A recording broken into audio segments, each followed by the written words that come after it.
Duine is na haliantóirí tábhachtaí in Éireann is an chlárínach Mick a taucht le gairid in Uachtarán an acadamh I Bearnach Riga. Tá taspántas leis le feiceáil sa Kevin Cavan gallery go dtíon sathrann dar teideal de split. Taspántas sa phléin le cogan na gairid in Éireann, téimiúil sin ag dul an leiclis go minic go gabhanam líonta. Chuig snéad ní bhainnig go muo le leirlis.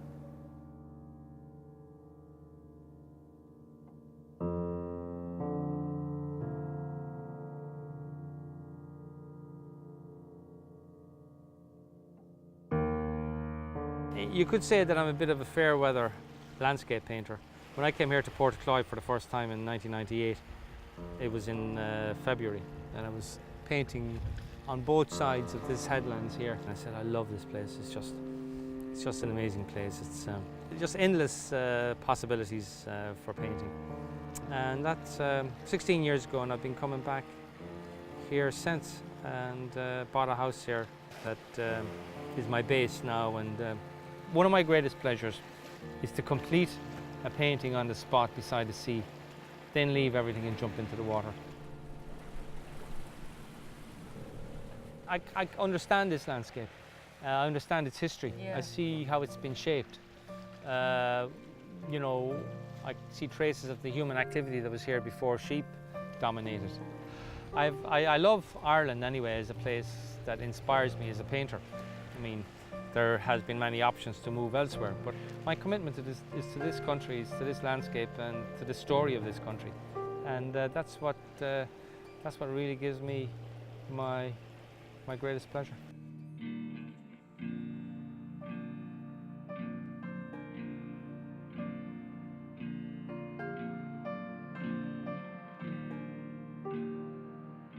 Tell me a little bit about your own youth and experiences, because am I right in saying that it informed a lot of your most recent work? I was brought up in the middle of a busy town, O'Connell Street in Ennis. Back then in the late 50s, early 60s, the street was teeming with families, people, my neighbours. We had a public house, a small public house with a grocery shop to the front. I suppose the storytelling tradition that I grew up in the bar and the pub has influenced my recent body of work. They're stories. I paint landscapes, I paint portraits, still lives. I'm best known as a painter and draftsman that works directly from the subject. But like many people in different types of jobs, you have some other interests as well, and I always had an interest in history, particularly Irish history, and a lot of that had to do with just trying to figure out who I was and why I was here, and stimulated partly as well by the customers that used to come into our bar, men and women. And I got fascinated by the War of Independence and the period from 1916 onwards. And around 2008, 2009, I decided I'd do something about it. I did notice actually when you had Black and Tan and Trouble as solo exhibitions, like the cross-section of people who came to look at the work, you know, yeah, from historians to students. You know, it really did open up a conversation. I feel it has been missing, if you like, in the art scene in Ireland of late. They were accessible images, yeah, very much so. And at the same time, they weren't obscure.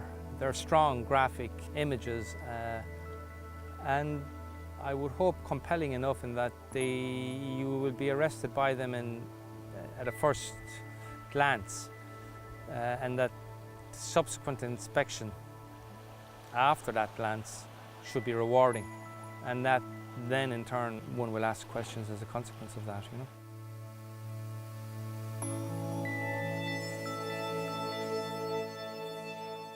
But I have a show coming up in the RHA Gallery in 2016 that is specifically addressing the anniversary, the 100th anniversary of the 1916 rebellion. And unlike, for instance, the approach that I had prior to embarking on this body of work, I'm working from photographs, I'm working from archival photographs.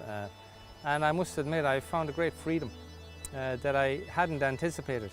There's a certainty that the image won't change, so it's really a case of, well, how are you going to tackle it? What way are you going to bring a freshness to it? How can you make the image resonate and at the same time have the media be innovative. And so there's more room for play, and in a way the idea of the artist in the studio just with the subject is, I'm enjoying that because I can give it a lot more time and attention.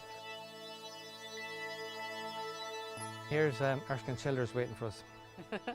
I've been working on this for the last couple of days. This is the undercoating now. It won't get a lot of colour on it, but I'll probably do the glass in the background, you know, the kind of beautiful blue they used to have in the reds. I'm going to work his face up. I'm not sure how much more I'll do with the suit.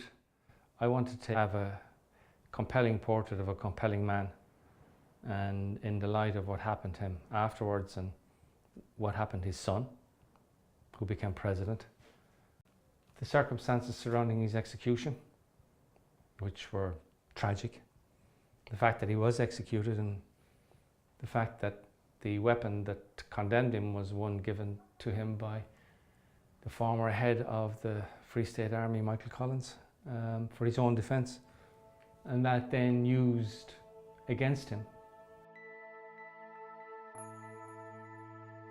I'm not looking at the Civil War per se and kind of looking at the notion of conflict. Obviously that's going to be one of the byproducts of it. I'm more interested in examining the old photographs from that period and really scrutinising them and bringing them under the microscope in the light of the kind of pressures that they were under, in the light of the decisions that were made both by them and against them, for them, and the consequences, which were life and death, their youth, pain sometimes in the face as a consequence of the decisions that they had to make. So it's a very poignant period, and one that a whole generation had to go through.